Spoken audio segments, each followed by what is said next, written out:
8 people around the globe kicking ass and kissing a little on the side, as well as one of the most innocent boys' love series I've ever watched. More on this in a second, here at Queer Fudanshi.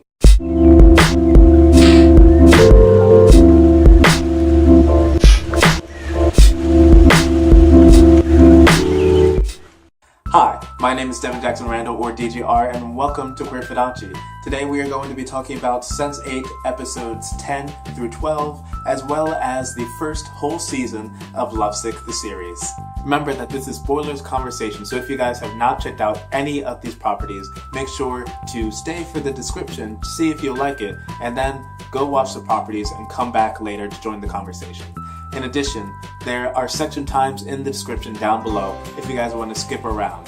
So let's get talking. First, we have Sense8 episodes 10 through 12. If you guys don't know, Sense8 is a Netflix original TV show. It is a sci-fi show about 8 people living across the globe in countries like the US, South Korea, Kenya, and more. These people suddenly find that they are connected to each other's thoughts, feelings, emotions, and skills, and then find out, of course, that there's some evil corporation out to kill them. These 3 particular episodes are the end of the first season. They see the characters really connecting more, using each other more to get out of their dangerous situations, and learning how to become a union, how to become the Sense8, a group of 8 individuals connected to each other. I had to say for the season overall that I love it. I love the characters. I've loved them more and more as I've gone on, and that this is the type of show that really builds on itself. It really got better each episode on until I was floored and then sad when the season ended. Though luckily season 2 is supposed to be starting soon, with some rumors about a Christmas episode coming up. Particularly, I have to say how much I love Donna Bay as Sun Bak. She is the best character, and the actress that plays Sun Bak is so fantastic. Just from the writing for the character to the actor's portrayal of the character, everything was right. In addition, I have to praise the Wachowskis for being able to really put so much effort into the concept of the story. Like I said, it's about 8 people living in different places all over the world. The Wachowskis actually flew to all these different locations in order to film this series. And then, of course, because of the whole, they see each other in their minds thing, actors had to be in different places, be remembering different lines from different scenes. I have to praise the Wachowskis for doing so. In fact, I think this is possibly their best creative work ever since The Matrix, the first movie. And then on top of that, the show has wonderful queer characters. There's Leto, the gay male, who, if you have not watched the show, 1, spoilers again, but then 2, I totally despoiled that surprise, who started to grow into his own. He has this whole long arc of having to acknowledge that he's gay and then having to come out as an actor, and I really am proud of who he became later on in the series. And then of course there's the wonderful Nomi and of course the wonderful Amanita. I love those 2 characters. They are great representation, a great couple. They lust over each other as if they are young lovers, but they know each other as if they've been together for decades. I love those characters. I love that couple. I love the actors who play them. Great job. Next we have Lovesick the series season 1.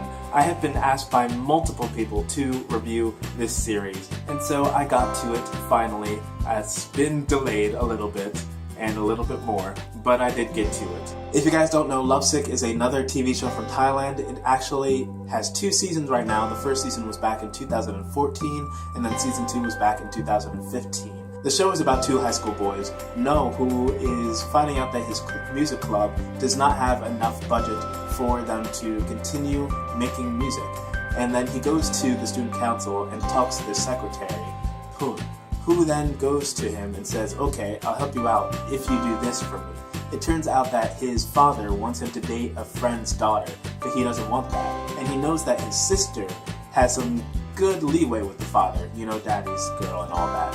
And so he says if he can get the sister who loves boys love to think that he's dating a boy, then he will end up not having to date the other girl. So that's a very long construed way of just saying that these boys pretend that they are dating, and eventually that involves them actually having real feelings for one another. But let me say what I don't like about this show first. First, it's primarily that the show doesn't really know what to do with its characters. At first, I was feeling that, why do you have all these characters if you're not going to actually really focus on any of them except for these 2 boys? But I realized, you know what? That's okay. they are the heart of the show. I would say the balance is 80-20. In addition, this is where it gets really bad. This show is so confused on how to handle the angel group. Essentially, these effeminate men are used as comedic relief, and then later they're defended in the show as being human beings who are mistreated because of who they are and how they act. But then once again, they're caused to be comedic relief. So this show is confused and conflicted on how to treat them. And then it's presenting the image that, like, yeah, gay is okay, as long as you don't act too gay, as long as you don't act too effeminate, because then that's not okay, then you're a joke, right? And that's not okay with me. Of course, the show, once again, the show does try to defend them, but then of course it goes back to making them comedic relief. And really the only reason they try to defend them is just to make Ern seem like a better character. And of course Ern does that because he is gay. The show really, at its core, is making fun of them. But I don't want you guys to forget that I actually do like this show. It is a good show, and I love the two main characters. Literally, it is one of, if not the most innocent boys' love series I have ever watched. These two characters are really going through this raw and innocent process of finding out, oh, I like you. Oh, I'm not sure if I'm okay with that, and trying to evolve with that. And I really thought it was very sweet. It felt very real and very emotional, and I loved that. I loved that aspect of the show. And like I said, it is 80% of the show, so there's a lot there to really appreciate. Sadly, the other 20% is making me a little upset. Go check it out. The shows are all over the internet, all over YouTube. So if you're watching this video, you have direct access to this series. So that is it on my thoughts on these two properties. Of course, if you guys want to continue the conversation, write down in the comments below your thoughts on these properties.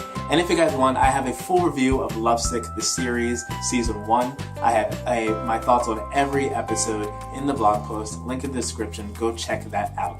Seriously, every episode I have a thought, so go check that out. In addition, if you like this video, make sure to like it and subscribe if you haven't already. Queer Fudanshi tries to share LGBT media through news, reviews, and good conversation. So let's get started. Bye.